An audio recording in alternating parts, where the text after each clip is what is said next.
야, 홍준표 2위 급등 실버 크로스. 자, 전략회의 합시다. 오늘 지금 대선 전략회의니까 대선부터. 예. 홍준표가 이겼어요. 지금 2위로. 이 어디가 한 거라고? 데일리안. 극우 보수 신문? 예, 그렇죠. 근데 어쨌든 그 추세가 다른 언론 여론조사도 추세가 홍준표는 계속 오르는 추세였고 안철수는 계속 하락하는 추세였기 때문에 아주 근거 없다고 보지는 않아요. 근거 있을 것 같아요. 경향성은 그렇게 가지. 예. 그 문재인도 계속 하락하는 추세고 신상정도 계속 오르는 추세. 아니 문재인은 쭉 오르다가 다시 하락하고 안철수도 좀 올랐다가 계속 하락하고 홍준표는 내려갔다가 다시 올라가고 뭐 계속 바뀌긴 해요 이게. 심상정이 너무 괄목하다. 그렇죠. 희한한데. 근데 심상정이 괄목하게 된 거는 저는 어떻게 보냐면은 문재인이 거의 이제 압승의 분위기란 말이에요. 안심하는 분위기. 네, 그래서 안심하는 거죠. 야, 저 홍준표, 안철수가 단일화를 해도 문재인 못 이기겠다.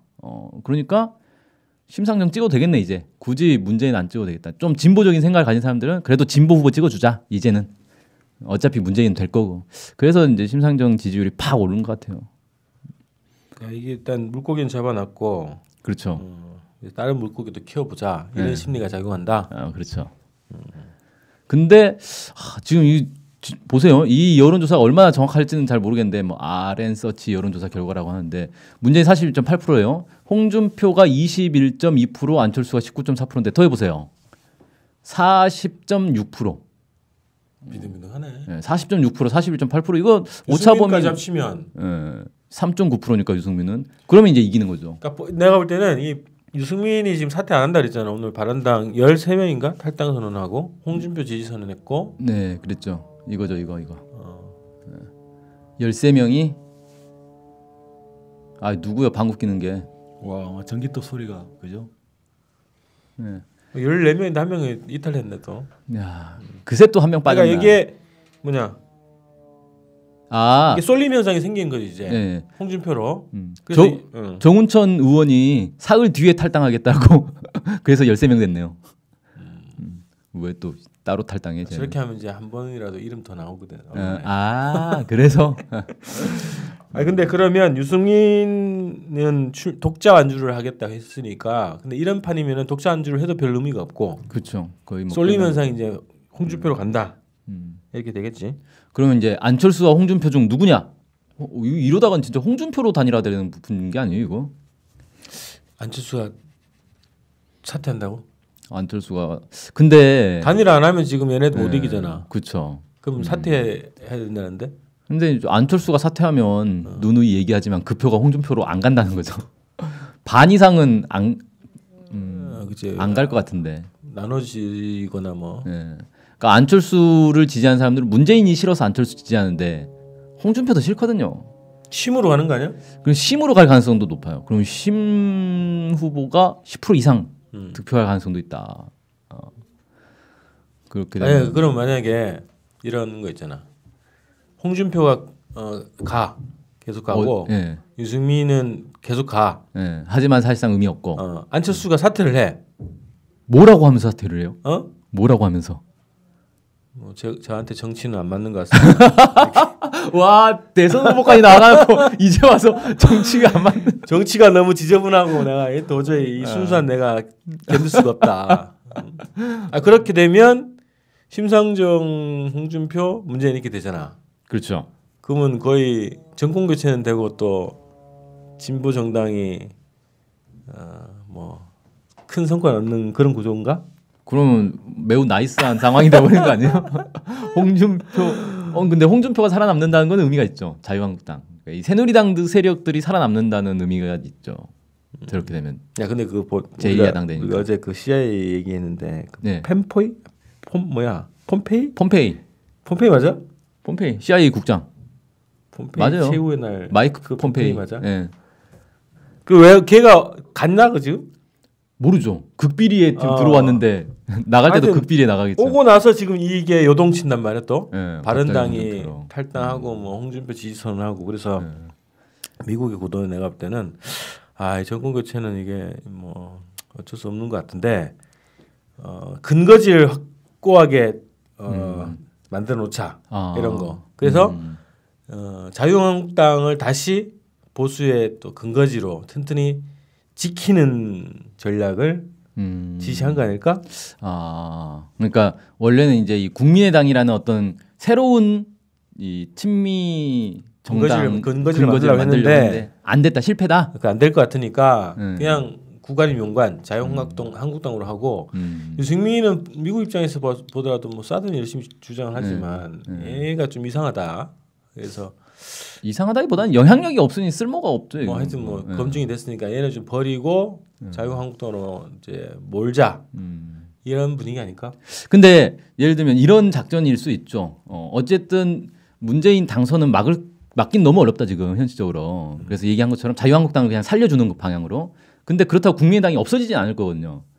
그리고 바른정당은 거의 유명무실해지고. 그래서 바른정당에서 이제 권력지향적인 애들은 자유한국당으로 갈 사람 가고 남은 애들이 있을 건데 이 남은 애들은 자기들끼리 해가지고는 할 수 있는 게 없잖아요. 완전 소수 정당인데. 국민의당으로 가? 그래서 국민의당하고 통합을 해서 이 더민주당 하나 있고 집권 여당이 있고 그다음에 자유한국당과 국민의당 플러스 바른정당 이 두 개의 보수 정당, 이 친미 정당이 만들어져 가지고 이 둘이서 이 뭘 합니까?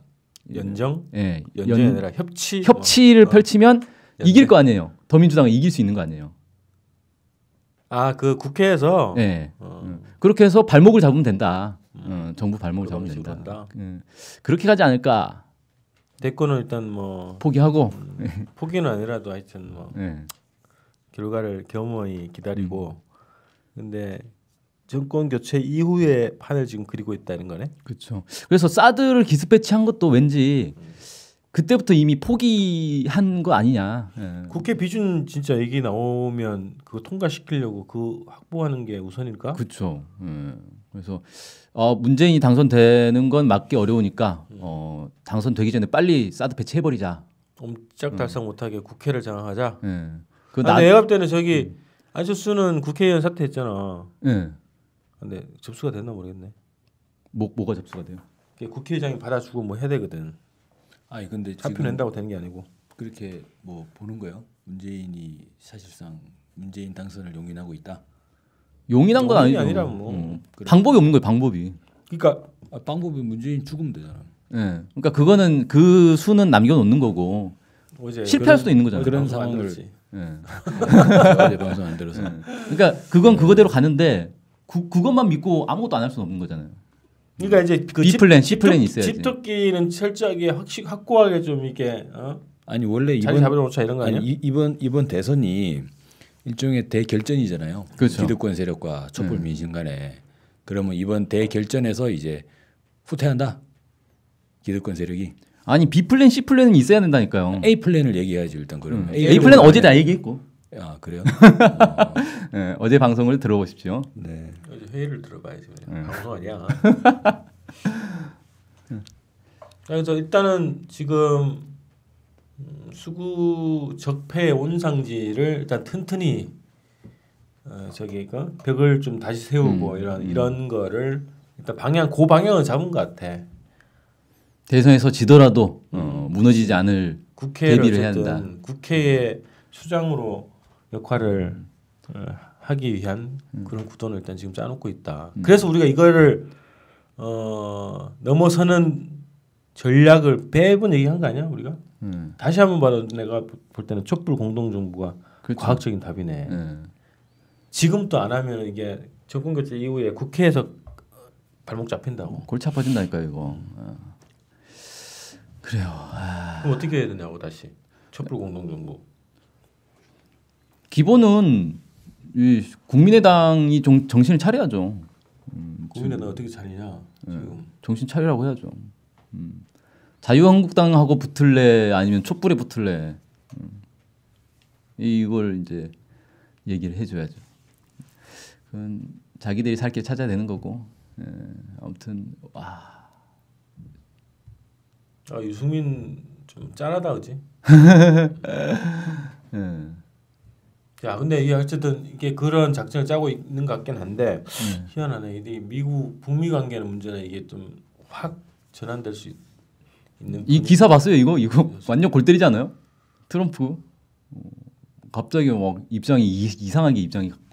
아니 그 어제 인터뷰가 어디더라 인터뷰. 블룸버그 통신과 인터뷰를 이거 말고 그 전에 어디랑 인터뷰했는데 거기는 막 한국의 기사를 보면은 굉장히 예의 없게 발언했다고. 인터뷰 내용이.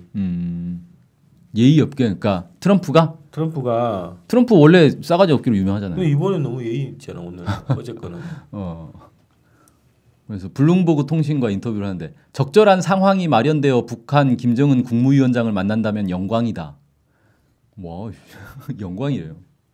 그래가지고 여기에 대한 기자 질문에 백악관 대변인이 김정은 국무위원장은 한 나라의 국가 원수, 주변의 권력 위협을 물리치고 지도력을 발휘했다.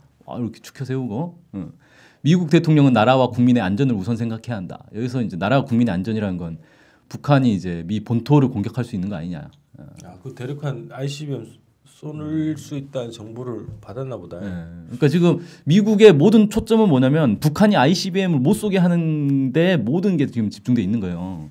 그 쏘면 어떻게 되는데? 쏘면 이제 골치 아파지는 거죠. 대응을 하거나 지켜보거나. 근데 이게 미국이란 나라는 국민의 이 안전을 지켜줘야 된다. 이게 아주 기본 베이스에 깔리는 거잖아요. 그러니까 미국이 전쟁할 때도 기본 명분 중에 하나가 그거잖아요. 그 나라에 있는 미국인들을 구하기 위해서 전쟁도 불사하잖아요. 그런 명분으로. 그러니까 미국 국민들이 본토에 살고 있는 미국 국민들이 야 핵미사일이 지금 날아온다는데 대책이 있냐? 트럼프 너 대책이 있냐라고 해서 트럼프가 답을 내놔야 되는데 지금으로서는 답을 내놓을 수가 없잖아요. 그러니 북한이 ICBM을 못 쏘도록 할 수 있는 모든 걸 다 해야 되는 거죠. 일단 이제 이 말로라도 저렇게 해놓는다 이런가? 그렇죠. 영광이래요. 그래서 아무튼 저건 뭐요? 북미 정상회담 할 수 있다 이 얘기 아니에요. 말은 할 수 있지 뭐. 저걸 통해서 북한한테 쏘지 마 지금 쏘지 마 쏘면 안 돼 이 얘기를 좀 하고 싶은 거죠. 지금은 때가 아니다. 네, 지금은 곤란하다. 기다려달라. 이런 상황에서 북미 관계를 진전시킬 수 있는 그러니까 자력으로 뭔가 이게 판을 주동적으로 꾸리는 입장이면 뭐 시기 조절이나 이제 뭐 적절하게 이제 멘트를 그때 띄울 수 있는데 이게 정말 급박한 상황이다. 그러면 시기 조절을 자기 못할 거 아니야. 그렇죠. 대선 전이라도 뭐 어떤 대선 한국 대선 전이라도 미국 그렇죠. 뭐 북이랑 지금 미국 입장에서 한국 대선이 문제가 아니라 지금 당장 자기 나라 본토에 핵미사일이 떨어지느냐 마느냐인데 그러면 저기 북미 간의 직접 대화가 한국 대선 전에도 발표될 수 있다. 뭐 그런가? 못할 건 없다고 보는데. 그러니까 미국이 주동을 하면은 그러지는 않을 것 같고 미국이 주동할 수 없는 상황이면 대선 전이라도 가능하다. 나는 5월 10일설 얘기한다니까. 뭐 대선 끝나자마자 인공위성. 인공위성. 이번에 북에서 인공위성 쏘면 거의 정지위성이 될 가능성이 높은데. 계속 그 암시를 했잖아요. 정지위성. 그래서 나는 가장 큰 판으로 딱 보면은 5월 10일 날 인공위성을 발사를 하는데 미국 국무부 관리가 참관을 하는 거야. 그 나사 있잖아. 네. 나사 데리고 가가지고. 나사 사람. 세계적으로 공인시키는 거지. 그 판이면 정말 대화가 급물살되고 이제 위성에 대한 여러 논란들이 잠재워지는 뭐 이런 것도 있었고 그래서 정상회담은 뭐 시간이 좀 걸리겠지. 근데 아주 긍정적으로 그림을 그리면 그런 그림은 정말 과학기술 분야니까. 옛날에 이제 미국이 중국하고 핑퐁 외교를 통해서 결국 국교 정상을 한 거 아니에요. 여기서 이제 위성 외교, 서로 위성을 교차 참관하면서. 아니 요즘에 오바마 때 위성 못 쏴가지고 어디 유럽인가 어디 대리발사 한 거 아니야? 미국이? 어디였죠? 위성인가 뭐냐 그 우주선인가 러시아한테도 부탁했고 그랬지. 그래서 뭐 그런 차원으로 보면은 뭐 북이랑 우주 협력을 같이 하자 뭐 이렇게 하는 모양새로 물꼬를 틀 수 있지.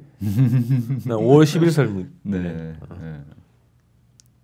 아무튼 흥미진진하네요 이것도. 이게 이제 대선에도 어떤 영향을 미칠지. 근데 작전은 어차피 계속 돌아가는 거 아니야. 그 보수 대연합이 어떤 형식으로 결정할지 모르겠지만 지금 그 동안은 이제 안철수 중심으로 될 가능성이 높다 이렇게 했는데 지금 수구에 원조들이 홍준표를 중심으로 다시 결집시키는 방식으로 지금 현재 전개된 거란 말이지. 결집시키는 게 아니라 홍준표가 부상하니까 그걸 인정해 주는 거 아니에요? 원래 미국의 통치 개입 방식이 그런 거잖아요.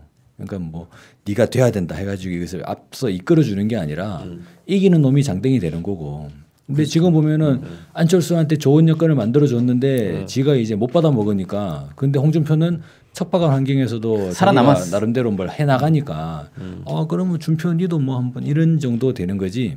근데 미국이 이제 이제 홍준표를 키워야겠다라는 식으로 이 누군가 이제 목적의식적으로 이렇게 하지는 않지 않냐. 얘들이 기본적으로 자유주의적 이런 입장이 있잖아요. 그래서 저는 그래서 미국의 본심은 그냥 일단은 우려 속에서 지켜보는 거 아닐까. 이 한국 대선을 지금. 그냥 지켜보고만 있지는 않겠지. 어떻게든 개입을. 그럼 가만히 있지는 않지. 여러 가지 작전을 짜겠지. 그러니까 일단 뭐 CIA 국장이 온 게 그래서 A 플랜은 뭐예요, 그러면? A 플랜은 문재인 제끼는 거지. 그치, 수단과 방법을 가리지 않고 가장 큰 목적이지 그게. 수단과 방법을 가리지 않고 어쨌든 문재인 집권은 막아야 된다. 이게 미국의 입장일 건데 그게 사실 이제 쉽지 않단 말이에요. 이게 극단적 방법 외에는 지금 거의 답이 안 나오는 상황인 거라서. 근데 극단적 방법을 썼을 때 그 상황을 통제할 수 있을까 과연? 예를 들어서 지금 갑자기 무슨 불의의 사건이 발생해가지고 문재인 후보가 사라진다. 국민들 가만히 있을까? 아니 어제도 우리가 저 텔방에 공유했잖아. 그 뭐 문재인 캠프에 뭐 맡은 사람이 뭐라냐? 국민의당 유세 차량에 그 알몸으로 뭐 약간 느낌이 그런 거였더만. 뭔가 이상한 짓을 막. 그러니까 그렇게 그런 게 여전히 이제 5월 8일까지 남아 있을 거고. 투표 당일날 그럴 수도 있어. 내가 볼 때는. 근데 그런 방식으로 가는데 그 다음에 가장 좋은 판들이 뭘까가 5월 8, 9일까지 계속 고민을 하겠죠. 여러 작전을 쓸 거라는 거고 나는 그 고민의 한 근거, 조건, 계기가 뭐였냐가 딱 봤을 때 나 정말 우리 광주 우리 시민들 정말 위대하다고 생각되는 거야. 갑자기 또 왜 광주 시민? 국민의당의 발목 확 잡을 자리에서 제가 이러지도 못하고 저러지도 못하는 판 자체를 이미 지난해에 만들어놨다는 거지. 맞아요. 그러니까 그 안철수 후보가 사드 들어왔을 때 사드 반대를 했잖아요. 그래가지고 성주에 가가지고 막 집회도 하고 그랬어요. 국민의당 사람들 가가지고. 그래 맞아. 근데 그건 뭐냐면 이제 광주 눈치 본 거거든요. 호남 사람들한테 잘 보이려면 사드 반대하고 막 이렇게 해야 된단 말이에요. 근데 보니까 이제 반대하면 안 돼. 찬성해야 되는 분위기가 됐어. 그래가지고 싹 돌아섰는데 돌아서니까 그것 때문에 욕먹은 거잖아요. 그래. 그러니까 홍준표는 아예 처음부터 끝까지 그냥 유승민 처음부터 끝까지 찬성. 근데 이건 국민의당은 완전히 바보가 돼버린 거예요. 그러니까 이게 호남의 발목이 잡힌 거다. 다시 한번 우리 광주 시민들한테 박수. 너무 감사드리네. 그래서 그 뭐 다른 의견이 있어도? 아니요, 다른 의견은 없습니다. 네. 그 트럼프 그거는 뭐 그래서 트럼프가 어떻게 뭐 평양 간다는 거예요? 저는 그냥 이거 지금 아무 생각 없이 막 던지는 것 같은데. 트럼프 너무 무시하지 말라고. 바보 아니야 트럼프. 그래요? 얘는 그러니까 정치인이 아니라고 지가 스스로 얘기하잖아. 그래서 사업가. 필요한 얘기를 그냥 스스럼 없이 던지는 것 같은데. 영혼이 맑고. 그러니까 이런 게 이제 미국이 현재 처한 여러 가지 어디로 가야 될지에 대한 여러 가지 그 상황을 반영하는 거 아닐까 저런 발언들이. 네. 사실 어떻게 될지 몰라요. 그러니까 겉으로는 이제 완전히 대화 국면으로 확 넘어간 것 같잖아요. 하지만 여전히 뭐 항공모함 데리고 와가지고 훈련하고 있는 거고, 그럼. 핵잠수함 와가지고 돌아다니고 있는 거고. 그러니까 속으로는 전쟁 준비합시다. 그러면서 겉으로는 이제 대화 국면으로 확 넘어갔습니다. 이런 쇼일 수도 있어요, 사실. 그 한국 전쟁도 거의 1년 만에 휴전 협정 들어갔잖아, 협상 들어갔잖아. 네. 그 협상 기간에 가장 많이 죽고 가장 많은 무기가 소요된 거 아니야? 그렇죠. 협상 기간이 실제 협상 그 한국 전쟁 터지고 1년도 채 되기 전에 휴전 협상 얘기가 나왔고 그래서 그 협상 기간이 2년이었어요. 그렇지. 협상 기간이 더 길어요, 실제. 그래서 대화에 대해서도 환상을 가지면 안 된다는 거지. 자, 오늘 회의 끝날까? 밥 먹으러 갑시다. 내일 또 회의합시다. 네.